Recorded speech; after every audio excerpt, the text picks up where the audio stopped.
Hello बच्चों, कैसे हो? आप सबका स्वागत है मनीषा मैडम के यूट्यूब चैनल पर। इस चैनल पर हम कक्षा 5 आरबीएससी की हिंदी की बुक कवर करेंगे। इसमें मैं सारे चैप्टर समझाऊंगी, उनके क्वेश्चन आंसर, और बाद में हम कार्यपत्रक भी सॉल्व करेंगे। तो आइए शुरू करते हैं। पहला चैप्टर, हम भारत के भरत। बेटा ये एक कविता है। आइए शुरू करते हैं।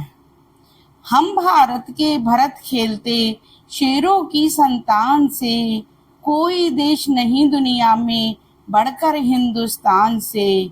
इस मिट्टी में पैदा होना बड़े गर्व की बात है, साहस और वीरता अपने पुरखों की सौगात है।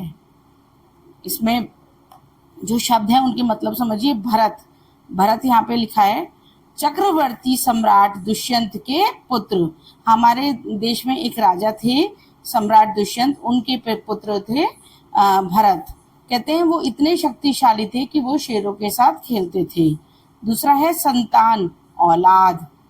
दुनिया, संसार, पैदा होना, जन्म लेना, साहस, हिम्मत, सौगात, उपहार या भेंट। इन पंक्तियों में कवि कहना चाहते हैं कि हम भारतवासी सम्राट दुष्यंत के प्रतापी पुत्र भरत के समान शक्तिशाली हैं। हम शेरों के बच्चों से खेलने का साहस रखते हैं। हमारे देश हिंदुस्तान के समान कोई भी दुनिया में देश नहीं है। भारत की भूमि में जन्म लेना बड़े गौरव की बात है।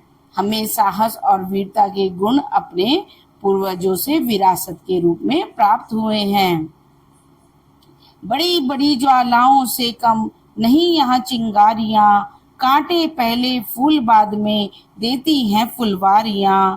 कभी दहकते कभी महकते, जीते मरते शान से, कोई देश नहीं दुनिया में बढ़कर हिंदुस्तान से। इन पंक्तियों के कठिन शब्द देखते हैं। जैसे मतलब है कांटे, कांटे मतलब कष्ट या दुख। फूल, आनंद। फिर है दहकते, दुखी होना। महकते, सुख शांति के साथ काम करना। शान, गर्व से। इन पंक्तियों में कवि कहना चाहते हैं, कवि बच्चों की वीरता का वर्णन करते हुए कहते हैं कि हम छोटी छोटी चिंगारी बड़ी बड़ी ज्वालाओं का डटकर मुकाबला करती हैं। मतलब हम छोटे छोटे बच्चे जरूर हैं, लेकिन अगर कोई विपदा अपने देश पे आ जाए तो हम ज्वालाओं से डटकर मुकाबला कर सकते हैं। यहाँ बगीचों से में फूल से पहले कांटे आते हैं। हम कठिन संघर्ष करके सफलता पाते हैं। भारतवासियों को कठिन संघर्ष करने की आदत है। हम कभी अंगारे बनकर दहकते हैं। अगर कोई हमारे देश पे कोई भी परेशानी आती तो हम अंगारे बन जाते हैं, और कभी कोई मेहमान आए तो हम फूलों की तरह खुशियां बिखेर देते हैं। हम अपने देश के लिए शान से जीते और मरते हैं। संसार का कोई भी देश हिंदुस्तान से बढ़कर नहीं है। कूद समर में आगे आए जब भी हम ललकार ने, उंगली दाते तले दबाई अचरज से संसार ने। सदियों से बनते आए हैं हम पन्ने इतिहास के, त्याग और बलिदान हमारे व्रत है 12 मास के। जब भी निकला हीरा निकला यहाँ किसी भी खान से, कोई देश नहीं दुनिया में बढ़कर हिंदुस्तान से। पहले इसके कठिन शब्द देखते हैं। समर, समर मतलब युद्ध। ललकारना, चुनौती। अचरज, आश्चर्य। व्रत, उपवास। हीरा, एक अमूल्य रत्न। सरलार्थ, कवि कहता है कि जब हम गर्जना करते हुए युद्ध भूमि में लड़ने के लिए आए, तब हम पराक्रम के समान हमारे पराक्रम के सामने सारा संसार आश्चर्यचकित रह गया। हम सदियों से इतिहास बनाते आए हैं। अपनी मातृभूमि के लिए त्याग और बलिदान की भावना ही हमारे जीवन की प्रतिज्ञा है। इस भारत भूमि की खानों से हीरे जैसे अमूल्य रत्न ही निकलते हैं। इसकी मिट्टी में महान देशभक्तों ने जन्म लिया है। सारे संसार में कोई भी देश हिंदुस्तान से बढ़कर नहीं है। यह धरती जो माँ है अपनी, हमें जान से प्यारी है। हर बालक के हिस्से इसकी चौकस जिम्मेदारी है। बोलो मेहनत खूब करेंगे, कठिन परीक्षा आई है, माँ का दूध पिया जो है, सौगंध उसी की खाई है। इसी उम्र में परिचय पाले हम श्रम से बलिदान से, कोई देश नहीं दुनिया में बढ़कर हिंदुस्तान से। अब इसके कठिन शब्द देखते हैं। जान, जान मतलब जान, हमें जान से प्यारे। जान मतलब प्राण। सदियों, 100 वर्षों से अधिक, बहुत समय। कठिन, मुश्किल, चौकस पहरेदारी, सावधानी के साथ रखवाली करना। मेहनत, परिश्रम, उम्र, आयु, सौगंध, कसम। इन पंक्तियों में कवि कहना चाहते हैं कि यह भारत भूमि हमारी मातृभूमि है।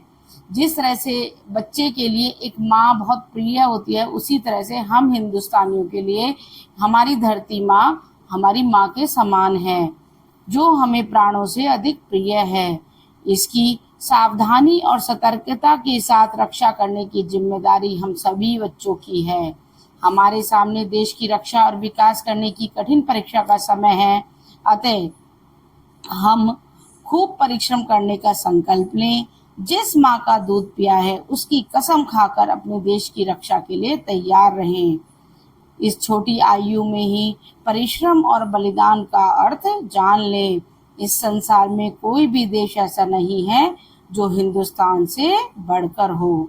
यहाँ कवि ने बच्चों के लिए कुछ कार्य बोले हैं कि जैसे बड़े अपना सर्वस्व निछावर करके अपने देश पर बलिदान हो जाते हैं, तो बच्चों को भी इसी उम्र में मेहनत कर लेनी सीखनी चाहिए। अभ्यास, अभ्यास उच्चारण के लिए बेटा इनको बोल बोल कर देखना है। व्रत, पुरखों, ज्वालाओं, श्रम, हिंदुस्तान, सौगंध, चिंगारियां। अब चलो प्रश्न उत्तर करते हैं। हम भारत के प्रश्न उत्तर। सोचें और बताएं, भरत किससे खेलते थे? शेरों की संतान से।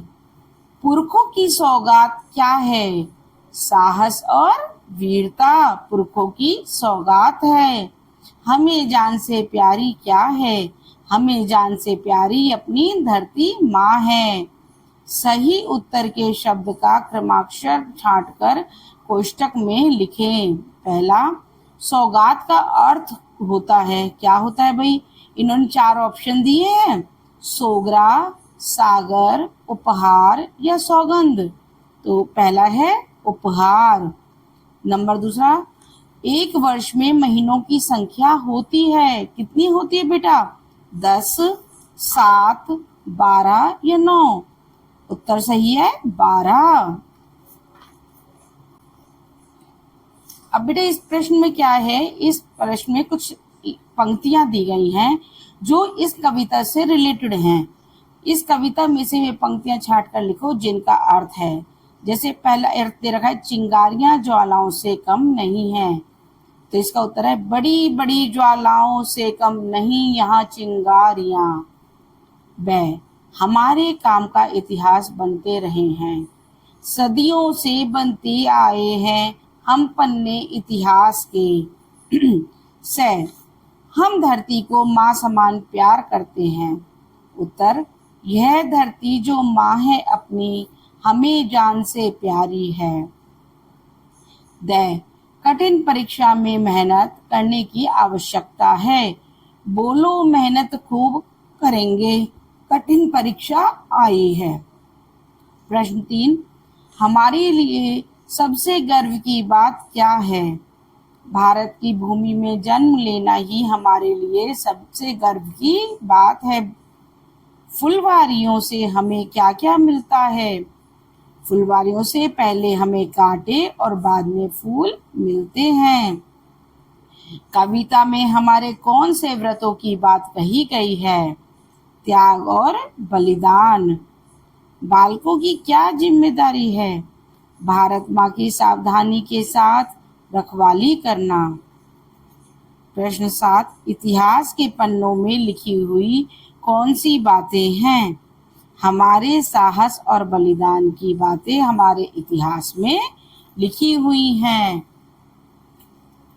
अब बेटा इन्होंने नीचे लिखे शब्दों को एक वचन में लिखें। ये बहुवचन दे रखे हैं, इनको हमें एक वचन में लिखना है बच्चों। तो शुरू करते हैं। पहला, चिंगारियां, चिंगारी। फुलवारियां, फुलवारी। सवारियां, सवारी। बिवाइयां, बिवाई। क्यारियां, क्यारी। दवाइयां, दवाई। मिठाइयाँ, मिठाई। तैयारियाँ, तैयारी। सलाइयाँ, सलाई। चटाइयाँ, चटाई। नेक्स्ट है बेटा लिंग की परिभाषा। जो शब्द स्त्री अथवा पुरुष जाति का बोध कराते हैं वे लिंग कहलाते हैं। लिंग दो प्रकार के होते हैं, जैसे स्त्रीलिंग और पुल्लिंग। बेटा इन्होंने कुछ शब्द हमें दे रखे थे अभ्यास में, उनमें हमें छांटना था कि ये स्त्रीलिंग है या पुल्लिंग है। तो शब्द थे बालक, दूध, हीरा, परीक्षा, उंगली, मिट्टी। अब हमने इन्हें छांट के लिखा है, आप भी लिख लीजिए। स्त्रीलिंग में आएंगे अब मिट्टी, उंगली, परीक्षा। पुल्लिंग में हीरा, बालक, दूध। नेक्स्ट प्रश्न बेटा ये आपके खुद के करने के लिए है, फिर भी मैंने करा दिया है। बालक अपने देश की सेवा कौन कौन से कार्य कर सकते हैं, चर्चा करें। देश की सेवा के रूप में हम अपने आसपास स्वच्छता और सफाई का ध्यान रखकर, पानी बचाकर, बिजली बचाकर, वृक्ष लगाकर, पशु पक्षियों की रक्षा करने जैसे कार्य कर सकते हैं। देखो बच्चे हम छोटे हैं, लेकिन ये थोड़ी ना है कि हम अपने देश की मदद हम कर नहीं सकते। हमारे देश, किसी भी देश में कोई भी जो संसाधन होते हैं वो बहुत लिमिटेड होते हैं, उन्हें हमें बचा के रखना है अपने लिए, अपने आगे आने वाली जनरेशंस के लिए। तो अगर हम, जैसे बच्चे क्या करते हैं, पानी खोलते हैं तो खुला छोड़ देते हैं, ब्रश करते हैं पूरा टाइम टैप ऑन रहता है, बेटा उसे हमें बचाना चाहिए। अगर हम कमरे में से निकल रहे हैं तो अपने लाइट, पंखे, एसी, कूलर सब बंद करके निकले। उससे क्या होगा, एक तो हमारे बिजली का बिल भी कम आएगा और हमारे देश के जो कीमती संसाधन है वो भी बचेंगे। अगर हमारे घर में वृक्ष लगे हुए हैं तो वृक्षों में पानी दें, और नहीं लगे हुए तो कोशिश करें कि हम ज्यादा से ज्यादा वृक्ष लगाएं। एक तो उससे हमें ऑक्सीजन मिलेगी और फिर हमारा जो वायुमंडल है इसमें इतनी गैसेस भर रही हैं, वो उन सब से हमें बचाव होगा। पशु पक्षियों की रक्षा करने, पशु पक्षियों की रक्षा कैसे कर सकते हो, जैसे हम उन्हें खाना दे सकते हैं। कुछ बच्चे क्या होते हैं, जैसे गाय जा रही है या कुत्ता जा रहा है या बिल्ली जा रही है तो हम उनको, छोटे छोटे बच्चे कंकड़ मारते हैं, तो वो सब ना करें। जिस तरह से हमें जीने का पूरा अधिकार है, किसी भी जीव जंतु को जीने का पूरा अधिकार है। हम इस तरह से अपने देश की सेवा कर सकते हैं। नेक्स्ट क्वेश्चन, अपने आसपास देश सेवा करने वाले देशभक्तों के बारे में जानें। बेटा देशभक्त कौन है, जो अपने देश से प्यार करते हैं, और देशभक्त जिन्होंने अपना जीवन बलिदान कर दिया है हमारे देश की आज़ादी पाने के लिए, जैसे कि महाराणा प्रताप, कन्हैया लाल, गोकुल भाई भट्ट, झांसी की रानी लक्ष्मीबाई, राजगुरु सुखदेव, उधम सिंह। बहुत सारे नाम ऐसे हैं जो हमारे देशभक्त पैदा हुए हैं। अब नेक्स्ट क्वेश्चन है बेटा, भारतीय व अंग्रेजी महीनों के नाम। अंग्रेजी महीनों के नाम तो सबको याद हैं, लेकिन भारतीय महीनों के नाम आज देखते हैं। ये भी बेटा पूरे 12 ही महीने होते हैं। पहला महीना चैत्र, बैसाख, ज्येष्ठ, आषाढ़, श्रावण, भाद्रपद, अश्विन, कार्तिक, मार्गशीर्ष, पोष, माघ, फागुन। और अंग्रेजी महीने हैं जनवरी, फरवरी, मार्च, अप्रैल, मई, जून, जुलाई, अगस्त, सितंबर, अक्टूबर, नवंबर, दिसंबर। अब बेटा लास्ट क्वेश्चन है, इन महीनों के व्रत व त्योहार। आपको पता है भारतवर्ष में हर महीने कितने व्रत और कितने त्योहार होते हैं, चलो देखते हैं। पहले महीना जनवरी, जनवरी में मकर संक्रांति, लोहड़ी, पोंगल, गणतंत्र दिवस। फरवरी वसंत पंचमी, रविदास जयंती। मार्च महाशिवरात्रि, होली, दयानंद जयंती। चौथा अप्रैल महीने में नव वर्ष। बेटा ये हिंदू नव वर्ष है। नववर्ष, नवरात्र, रामनवमी, गणगौर, महावीर जयंती। मई, अक्षय तृतीया, बुद्ध पूर्णिमा। जून, गंगा दशहरा। जुलाई, ईद उल फितर, गुरु पूर्णिमा, तीज। अगस्त, रक्षाबंधन, स्वतंत्रता दिवस, जलजूनी एकादशी, नाग पंचमी। सितंबर, जन्माष्टमी, दशहरा, विश्वकर्मा जयंती। अक्टूबर, दीपावली, गोवर्धन पूजा, भैया दूज। नवंबर, अक्षय नवमी। दिसंबर, क्रिसमस। बेटा हो सकता है कुछ त्योहार मुझसे रह गए हों, आप इन सबको याद करें। आई होप आपको ये चैप्टर बहुत अच्छे से समझ आ गया होगा। अगर फिर भी आपको कोई भी क्वेरी है तो आप मुझे कमेंट बॉक्स पे ज़रूर शेयर करें, कोई भी क्वेरी है तो। और अगर आपको ये वीडियो बहुत अच्छी लगी है या बेनिफिशियल है आपके लिए, तो आप अपने फ्रेंड्स, रिलेटिव्स, जो भी बच्चे 5वीं कक्षा में हैं उनको आप सेंड करिए। और आप लोग मुझे कहाँ से देख रहे हैं ये भी मुझे कमेंट करें। तो बच्चों मिलते हैं नेक्स्ट वीडियो के साथ। बाय बच्चों।